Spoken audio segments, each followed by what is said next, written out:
दीदी, कल माँ का पहला श्राद्ध है, आपको याद है ना? हमने बड़ी पूजा रखवाई है। उनकी आत्मा की शांति के लिए आपको सपरिवार आना है। चारू अपनी ननद स्वाति से फोन पर बोली। नहीं भाभी, मैं नहीं आ पाऊंगी। आपको तो पता है इनको छुट्टी नहीं मिलेगी। स्वाति बोली। अरे दीदी, ऐसे कैसे? उनके बेटी जमाई नहीं होंगे तो उनकी आत्मा कहाँ चैन पाएगी? माँ के लिए आपको आना ही होगा। मैं कुछ नहीं जानती बस। इतना कह चारू ने फोन रख दिया। इधर स्वाति खो गई पुरानी यादों में, जब पापा की मृत्यु पर वो अपने पीहर गई थी। बेटा, तेरे पापा चले गए, मुझे अकेला छोड़, जाने किसके सहारे। माँ स्वाति के गले लग फपक पड़ी। माँ, सब तो है यहाँ, भाई भाभी बच्चे, क्यों चिंता करती हो तुम? स्वाति ने रोते हुए माँ से कहा।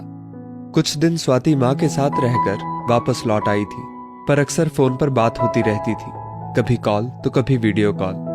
बेटा, क्या बनाया है आज तूने? एक दिन ऐसे ही वीडियो कॉल पर माँ ने पूछा। माँ, गट्टे की सब्जी और जीरा आलू, स्वाति ने जवाब दिया। अरे वाह! खाने का नाम सुन माँ की आंखों में अनोखी चमक आ गई, जिसे स्वाति ने महसूस किया। आपका मन है तो भाभी को बोल दो, वो बना देंगी, स्वाति हंसते हुए बोली। नहीं नहीं, इस उम्र में कहाँ बेसन झिलता है, मैं तो बस वैसे ही बोल रही थी। जब तेरे पापा थे तब बहुत बनाती थी मैं। भाभी का नाम सुन माँ की आंखों से चमक गायब हो गई और माँ ने फोन रख दिया। माँ को क्या हुआ है? क्यों ऐसे बोल रही है माँ? माँ, सब ठीक तो है ना? स्वाति खुद से ही बोली। ऐसे ही कितनी बार स्वाति ने खाने की बात होने पर माँ की आंखों में चमक देखी, पर कुछ समझ कर भी समझ ना पाई। लेकिन इसका राज भी जल्द ही खुल गया जब स्वाति छुट्टियों में 2 दिन के लिए अपने मायके गई। दीदी, चलिए खाना खा लीजिए। चारू भाभी माँ के कमरे में आ स्वाति से बोली। चलो माँ, आप भी, स्वाति ने उठते हुए माँ से कहा। अरे नहीं दीदी, माँ को क्या परेशान करना, वो यहीं खा लेंगी खाना, आप चलिए, चारू बोली। पर भाभी, पर कुछ नहीं दीदी, माँ के घुटनों में दर्द रहता है तो वो कमरे में ही खाती हैं खाना, चारू सपाट लहजे में बोली। तो ऐसा करो भाभी, मेरा खाना भी माँ के साथ लगा दो, हम साथ खा लेंगे, स्वाति बोली।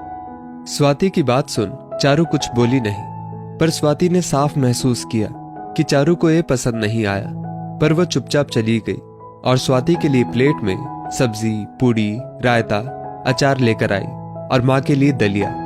माँ, आप ये सब नहीं खाओगे? स्वाति ने हैरानी से पूछा। दीदी, माँ को ये सब नहीं झिलता, इसलिए उन्हें खिचड़ी दलिया ही देती हूँ, चारू ये बोल चली गई। माँ ने बेबसी से दलिये की प्लेट उठा ली, पर उनकी निगाह स्वाति की प्लेट पर ही थी। स्वाति का कलेजा मुंह को आ गया। उसने माँ के मुंह में एक और पूड़ी का तोड़ कर डाला। माँ की आंख में वही चमक उभरी जो वीडियो कॉल पर आती थी, पर माँ ने प्रत्यक्ष में मना किया। पता नहीं भाभी का डर था या बेटी को खिलाने का मोह, फिर भी स्वाति ने सारा खाना माँ को खिला दिया और खुद दलिया खाने लगी। 2 दिन स्वाति वहां रही और माँ को अपना खाना खिला खुद दलिया खिचड़ी खाती रही। माँ कितना मना करती, पर स्वाति जिद करके खिला देती। भाई, माँ को मैं कुछ दिन अपने साथ ले जाऊं? घर लौटने से पहले स्वाति ने अपने भाई सार्थक से पूछा।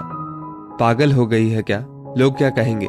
बेटा माँ को तकलीफ देता होगा, इसलिए माँ मजबूरी में बेटी के पास रह रही है, सार्थक भड़क कर बोला।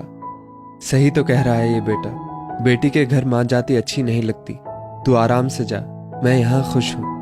बेटे की बात सुन माँ बोली। स्वाति ने बहुत जिद की, पर शायद माँ भी मजबूर थी। स्वाति बेमन से लौट गई। फिर कुछ दिनों बाद माँ की मौत की खबर आई। सब खत्म हो गया। स्वाति जानती थी माँ कितना तरसते हुए गई है, पर मजबूर थी, एक बेटी जो थी। स्वाति अकेली माँ के श्राद्ध में पहुंचती है। आज माँ के श्राद्ध पर 56 भोग बने हैं। सब मजे से खा रहे हैं। चारू और सार्थक की तारीफ में कसीदे पढ़ रहे हैं।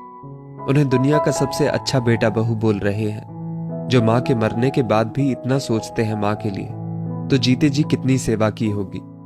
स्वाति दुखी हो माँ की तस्वीर को देखती है, जिसमें माँ की आंखों में चमक स्वाति अब भी साफ देख पा रही थी। दीदी चलो, आप भी खाना खा लो अब, चारू आकर स्वाति से बोली, जो माँ के कमरे में माँ की तस्वीर सीने से लगाए बैठी थी। नहीं भाभी, मुझे नहीं खाना, स्वाति बोली। पर क्यों? आप नहीं खाएंगी तो माँ की आत्मा कैसे तृप्त होगी? चारू बोली, भाभी, जिस खाने के लिए मेरी माँ जीते जी तरसती रही वो अब कैसे तृप्त हो सकती है। सोच के देखिए एक बार, आप आज पकवानों के ढेर लगा रही हैं। माँ के जीते जी अगर उनकी पसंद के 2 कोर खिला देती तो माँ तो वैसे ही तृप्त हो जाती। वही तो माँ का सच्चा श्राद्ध होता। ये जो आज हो रहा है ये तो दिखावा है बस। इससे माँ कैसे तृप्त हो सकती है। और जिस घर में मेरी माँ अतृप्त होकर गई है उस घर में मैं कैसे खा सकती हूँ। स्वाति तड़प कर बोली। तभी वहां सार्थक भी आ गया। ऊपर वाले की लाठी बेआवाज होती है भैया भाभी, जब किसी पर पड़ती है ना तब चोट बड़ी गहरी और लाइलाज होती है। आप भी 2 बेटों के माँ बाप हो। भगवान से दुआ करूंगी वो आपको कभी जीते जी अतृप्त ना रखे। माँ तो अपना वनवास काट नया जन्म ले चुकी, पर आपका जीवन अभी बहुत लंबा है। स्वाति ये बोल माँ की तस्वीर ले निकल गई वहां से। पीछे सार्थक और चारू का सिर शर्मिंदगी से झुक गया। दोस्तों, माँ बाप को जीते जी तृप्त करना ही असली श्राद्ध होता है।